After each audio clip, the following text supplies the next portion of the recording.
El objetivo de esta unidad es el identificar cada una de las fases de planificación, así como de algunas técnicas para llevarla a cabo.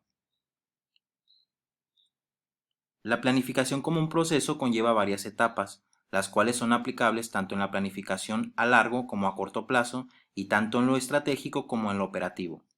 Las variaciones están en la extensión y el detalle de las tareas que cada una de estas etapas implica. Para llevar a cabo el proceso de planificación, es necesario como primer paso definir cómo se va a efectuar, es decir, cómo debe planificarse el proceso de planificación. Se requiere de identificar las tareas que se van a realizar, los métodos que se van a utilizar, los recursos y los responsables que van a participar. Posteriormente, se tendrán que seguir las tres etapas. La primera, la formulación, después la implementación y por último la evaluación. La primera etapa, la de formulación del plan, va desde la búsqueda de la información para elaborar un diagnóstico hasta la discusión y la aprobación del plan. La segunda etapa es la de implementación y ejecución del plan, y la tercera y última, la de control y evaluación, que sirve de retroalimentación al proceso para los ajustes que correspondan. La formulación del plan consiste en la toma de decisiones sobre los cursos de acción que se tomarán en las diferentes alternativas posibles, lo cual implica definir dónde se quiere llegar, cuándo, con qué recursos y quiénes serán los responsables. Estas decisiones serán plasmadas en el plan, cuya elaboración conlleva tres tareas: el diagnóstico de la situación, la definición de objetivos y metas, y la identificación y programación de las actividades y recursos humanos, materiales, financieros, etc. Como paso inicial para la elaboración de un plan, es necesario conocer el entorno de la organización, las condiciones tanto internas como externas que permitan comprender cómo la afectan. A partir de ahí decidir los medios que se utilizarán para aprovechar los aspectos positivos y enfrentar los negativos, y de esta forma alcanzar los objetivos planteados. Para la elaboración del diagnóstico y con el fin de que sea preciso y oportuno, la información que se recolecte debe cumplir con las siguientes características. En primer lugar, la información debe ser objetiva y confiable, es decir, debe provenir de fuentes fiables. Por ejemplo, no es prudente tomar información cuyo origen no se conozca con certeza, como sucede con una conversación informal o documentos cuya fuente es desconocida o cuyos métodos de recolección no sean seguros. También debe ser información oportuna, lo que implica que debe obtenerse en el momento necesario para la toma de decisiones. Debe ser clara también la información, es decir, que sea fácil de entender y que no induzca al error, a la confusión o a la mala interpretación. También debe ser relevante, o sea que debe ser pertinente a las decisiones que se van a tomar. Y por último, debe ser suficiente. Con esto nos referimos a que debe incluirse toda la información necesaria. El análisis de la situación debe incluir tanto al ambiente interno como al ambiente externo. En lo que corresponde al ambiente interno, se trata de conocer cuál es la situación de la organización, cómo está estructurada, cómo se dan sus procesos, cuáles son los lineamientos que la rigen, cuáles son las condiciones de sus recursos, entre otros aspectos. Por ello debe contar con información como las políticas y directrices generales de la organización.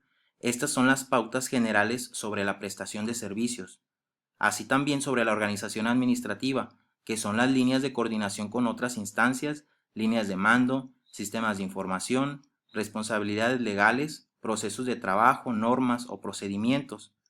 También sobre los recursos disponibles, que se refiere al recurso humano, la capacidad financiera, la disposición de una planta física, el equipo y los materiales.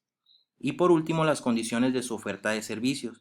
Esto es respetando la capacidad de producción, la calidad de sus servicios, las posibilidades de crecimiento y desarrollo de los servicios.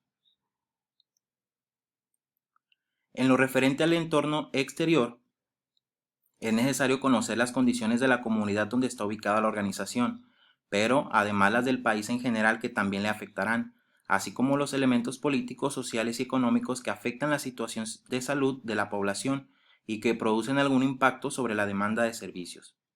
Por ello, se deben incluir dentro del análisis externo aspectos como las necesidades y problemas de salud de los usuarios, que esto es referente a las condiciones de vida de los grupos sociales, a la morbimortalidad, las tendencias epidemiológicas, entre otros. También las tendencias demográficas, que se refiere al crecimiento de la población, la evolución por grupos de edad y migraciones. las condiciones socioeconómicas de la comunidad y del país en general, como el crecimiento de la economía, la inflación, el empleo, la política salarial, la educación y la vivienda. Y también las tendencias políticas y lineamientos del gobierno, y en particular las del sector salud.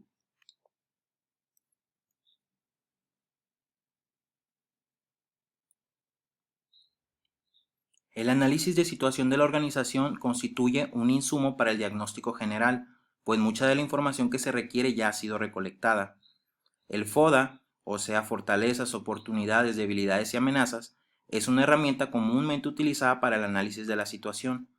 Con esa información se presenta un cuadro de la situación actual de la organización sobre los elementos que componen el FODA. El núcleo de la planificación es la toma de decisiones sobre el curso de acciones que tomará la organización. Cuando se tiene el diagnóstico de situación de la organización, se identificarán con base en el futuro qué se desea o los posibles aspectos a retomar en el plan. A partir de entonces se deben determinar aquellos aspectos que son críticos para lograr la misión, la visión y las directrices generales. Con estos aspectos identificados, se deben priorizar los primeros 5 o 10 más importantes, aquellos que se consideren que van a tener mayor impacto. Esto permite que el esfuerzo de la organización se enfoque en aspectos realmente vitales y de esta forma no se desviará la atención hacia asuntos de menor importancia.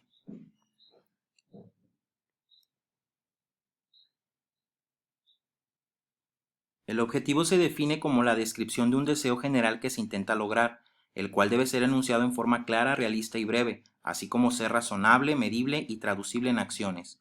Los objetivos deben indicar qué se quiere y para qué. Pueden elaborarse objetivos generales y específicos de acuerdo con el alcance que tengan. Los objetivos generales señalan en forma global lo que se desea alcanzar y los específicos detallan los alcances de los generales, establecen logros de forma parcial. En conjunto, los objetivos específicos deben concluir o lograr el objetivo general. Con base en los objetivos ya planteados, se realiza la identificación y programación de los recursos. En esta etapa, nos referimos a la definición racional de las actividades, recursos y plazos adecuados para el cumplimiento de los objetivos que se han propuesto. Para llevar a cabo la programación, se definen para cada uno de los objetivos las actividades que intervienen en su ejecución para luego ordenarlos de forma cronológica. A partir de la definición de los recursos que se van a requerir en la ejecución de las actividades, ya sean humanos, materiales, equipos, planta física, estos se van a traducir a términos monetarios y se van a clasificar de acuerdo con los rubros existentes en la estructura presupuestaria.